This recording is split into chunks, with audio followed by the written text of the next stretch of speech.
안녕하세요. 저는 한끗 토익에서 리스닝을 강의하고 있는 예나쌤이라고 합니다. 네, 저랑 같이 오늘 처음 만나셨는데요. 만나서 정말 반갑습니다. 네, 우리 오늘은 LC가 어떻게 구성되어 있는지 그리고 신토익이 어떻게 바뀌었는지 그런 궁금증을 해결해 보도록 할 건데요. OT 시간을 갖도록 하겠습니다. 먼저 강의를 듣기 전에 어떻게 LC가 구성되어 있고 그리고 나는 목표 점수가 어디고 그리고 신토익이 어떻게 구성되어 있는지 먼저 파악을 하신 이후에 강의를 들어주시면 되세요. 자, 그럼 여러분 한번 시작해 볼게요. 자, 먼저 LC 구성은 여러분 이렇게 생겼습니다. 우리가 파트가 총 1, 2, 3, 4 네 가지의 유형이 있는 게 LC고요. LC 파트 1 같은 경우에는 그림이 나올 거예요. 그림이 6문제 나오고 가장 잘 묘사하는 것을 고르는 게 파트 1입니다. 원래 기존 토익은요. 원래 10문제였거든요. 10문제인데 4문제가 준 6문항으로 문항수가 줄었고요. 자, 파트 2 같은 경우에는 질의응답이에요. 그러니까 내가 물어보는 거죠. 그리고 대답을 하는 건데 예를 들어서 제가 한번 내볼게요.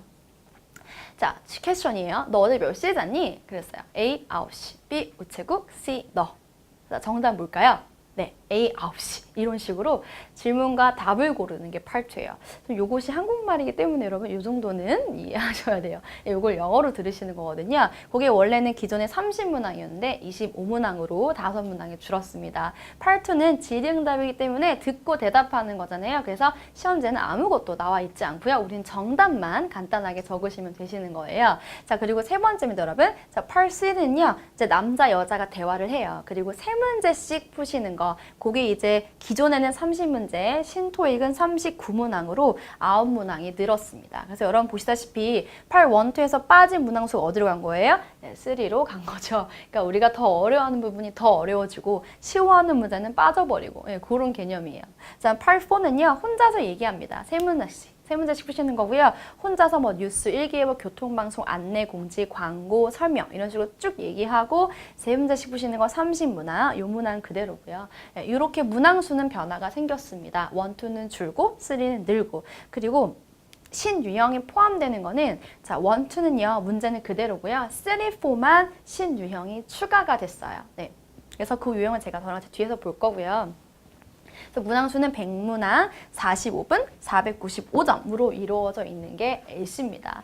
우리는 495점 만점을 위해서 달려야겠죠? 네, 저도 최대한 도와드릴 테니까 여러분들 목표한 점수를 한번 맞춰보시고요. 그러니까 여러분 지금 목표에 따라서 다를 것 같아요. 나는 600이 목표다 라고 하신 분들은 330에서 350 정도 그리고 나는 700이 목표다 라고 하신 분들은 이제 400 이상 네, 그리고 나는 뭐 800이 목표다 라고 하신 분들은 450점 이상 이렇게 목표를 가지고 처음에 시작을 하시면 좋을 것 같아요. 제가 LC를 조금 높게 잡은 이유는 RC가 여러분 아무래도 좀 많이 어렵잖아요. 그렇다 보니까 점수를 내는 키포인트는 LC입니다.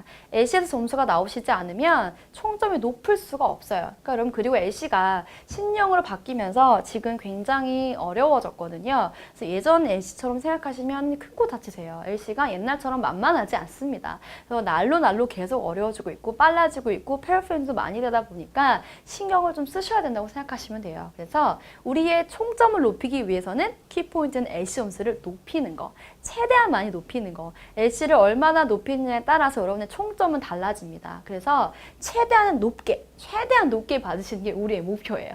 지금 나의 점수에서 최대한 높게. 일단 기본 설정은 이렇게 하지만 더 많이 맞으실수록 총점은 올라가니까 이렇게 설정하시면 될 것 같고요. 자, 그 다음에 신형 설명 좀 해드릴게요. 지금 3, 4가 바뀌었다는데 대체 선생님 어떤 게 바뀌었습니까? 라고 하시잖아요. 여러분 신형 추가된 거는 이렇습니다. 일단 8.3는 39문항으로 9문항이 늘었고요. 그리고 화자의 의도를 묻는 문제, 그리고 시각정보 문제, 신형은 3명이 대화하는 문제. 3명이 대화하다 보니까 당연히 대화 수가 5회 이상으로 늘어나는 패턴까지 이런 것들이 크게 변화가 됐는데요. 구체적으로 한번 봐볼게요, 여러분. 자, 먼저 화자의 의도 파악 문제부터 한번 봐볼게요. 여러분 의도 파악 문제는요. 일단은 지금 스크립트가 있는데 이거 해석하실 필요 없어요. 제가 간단하게 얘기해 드릴게요. 그럼 질문이요. 이런 거예요. What does the man imply when he says so do I? 요것이 의미하는 게 뭐냐요? 자, 대화는 이런 대화였어요. 얘네 지금 남자 여자가 레스토랑에 갔어요. 되게 유명한 A 식당에 갔어요. 그래서 사람이 너무 많은 거예요. 그래서 너무 많은데 어떡하지? 나 기다리기 싫어. 나 너무 배고파. 나 기다리기 못 기다릴 것 같아. 그러니까 남자가 그치. 나도 그래. 딴 데 가볼까? 자, 나도 그래. 이 so do I의 의미가 뭡니까? 여러분 이거 무슨 의미예요? 남자도? 기다리기 싫다는 거죠. 나도 기다리기 싫어. 우리 딴 데 가자. 그러니까 여러분 답이 정답은 A였어요. He doesn't want to delay in getting food. 음식 받는 거, 딜레이 되는 거 싫다. 나도 못 기다리겠다. 이 소리예요. 이렇게 의도 파악 문제는 이런 식으로 푸시는 거예요. 그러니까 기존에는 단어만 얼른 매치하면 풀 수 있었다고 한다면 이 의도를 파악하는 문제는 앞뒤의 문맥이 이해가 돼야 되기 때문에 학생들이 조금 어려워하는 부분이기도 합니다. 그래서 의도 파악 문제는 제가 걱정하실 거 없어요. 많이 나오는 패턴과 파악하는 그 스킬 알려드릴 거니까 충분히 이겨내실 수 있어요. 너무 걱정하지 마시고요. 자, 다음 두 번째는요. 시각 정보 문제예요, 여러분. 제가 일단 그래프만 가져왔어요. 스크립트는 빠지고요. 제가 쉽게 설명해드리면 이런 식이에요. 지금 보시면 시간은 4시 26분, 5시 55분, 6시 36분, 7시 25분인데 자, 그래프를 봐라. 어떤 플레인을 여자가 탈 것이냐라 그랬거든요. 대화가 이런 식이에요. 나 컨퍼런스 있어서 지금 파리 가야 되는데 비행기 타야 돼. 그 남자가 그래, 늦어도 6시 전에는 와 라고 했어요. 그럼 6시 전에 오려면 언제 플레인 타야 돼요?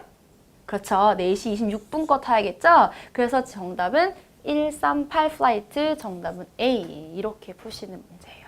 그러니까 그래프는 여러분 생각보다 어렵지 않은 게 그냥 6시 전? 그러면 이거. 이런 식으로 답이 딱딱 나와요. 되게 맞아 떨어지기 때문에 생각보다 하나도 어렵지 않아요. 학생들이 이거는 의외로 굉장히 편하게 풉니다. 기존 토익 풀었던 학생들도요. 그러니까 의도 파악 문제가 살짝 여러분이 파악을 하기 때문에 어렵게 느끼지만 시각 정보는 의외로 너무 편하고 간단하게 푸실 수 있겠다라고 생각하시면 되세요. 그래서 이 정도 크게 두 가지 바뀌었고요. 그리고 여러분 세 명이 대화하는 거는 제가 굳이 얘기를 안 하는 게 뭐냐면 어차피 우린 두 명도 정신이 없습니다. 그렇죠? 근데 두 명 얘기하는 것도 막 정신이 없는데 세 명 얘기하는 거 잘 몰라요. 두 명이랑 똑같이 느껴요. 네, 그래서 크게 걱정하실 필요는 없을 것 같다고 말씀드리고 싶고요. 그래서 크게는 이 두 가지가 변화했다라고 정리하면 좋을 것 같습니다. 그럼 Part 4 같은 경우에는 그대로 변화 없고요. 마찬가지로 똑같이 추가됐어요. 화자의 의도를 묻는 문제, 그리고 시각 정보 문제 동일하게 추가됐다고 생각하시면 되세요. 문항 아까 형태랑 똑같고요. 그래서 한 30문항이 있다 그러면은 거기서 한 5문제 정도가 여러분 신유형이 추가됐고 25문제 정도는 기존 문제 그대로 나오는 패턴이다. 이렇게 생각하시면 될 것 같습니다. 이런 것도 많이 궁금해 하시더라고요. 네.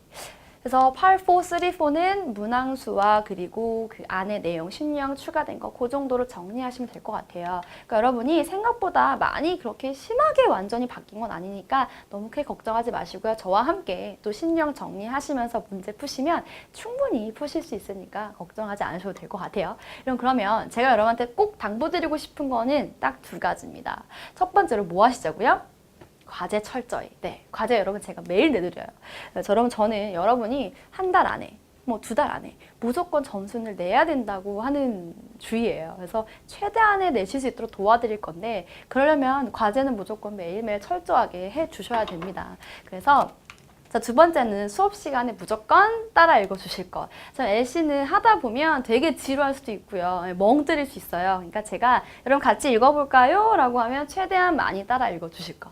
물론 여러분이 인강을 보시고 계셔서 제가 확인할 수는 없지만 네, 같이 따라 읽으실수록 훨씬 기억력도 오래 가고요. 암기도 하기 편하고 하니까 최대한 많이 따라 읽어주실수록 좋습니다. 그래서 이 두 가지 꼭 지켜주시면 여러분들 중에서 이제 수능 때부터 듣기를 포기하신 분들 그리고 나는 공대생이다 라고 하신 분들 또는 나는 그냥 영어는 그냥 안 들린다 라고 하시는 분들 RC는 높은데 LC가 너무 약하다 라고 하시는 분들 네, 잘 오셨습니다. 네, 그런 분들이 저한테 유독 많이 오세요. LC가 약하신 분들이 유독 많이 오시는데 그런 분들을 위한 솔루션을 제가 가지고 있어요. 수업 시간에 그 파트마다 제가 알려드릴 건데 그 방법대로만 해주시면 돼요. 지금까지 해보시지 않은 리뷰 방법일 겁니다. Part 2는 이렇게 하세요. 3, 4는 이렇게 리뷰하세요. 라고 제가 천천히 차근차근 알려드릴 건데요. 귀가 잘 안 들리시는 분들일수록 오히려 효과가 아주 클 수 있어요. 지금까지는 잘 못 들으셨는데 또는 지금까지 점수가 아무리 해도 토익이 오르지 않았는데 라고 하신 분일수록 네, 환영합니다. 잘 오셨어요. 네, 제가요. 각 파트별로 그 리뷰 방법 설명해 드릴 거고 여러분이 해보시지 않은 방법을 알려드릴 건데 그렇게 해보실수록 3, 4 특히 2, 이런 3, 4, 2, 3, 4 같은 부분이 많이 향상되실 거예요. 그러니까 저만 믿고 여러분이 강의 들으시면서 따라와 주시면 되겠습니다. 여러분 이거 두 가지 지켜주실 수 있죠? 네. 약속하시는 거죠. 네, 여러분. 저는 여러분도 믿고 여러분도 저를 믿고 앞으로 20강 동안 열심히 달려보도록 하겠습니다. 그러면 다음 강의에서 뵙도록 할게요. 수고하셨습니다.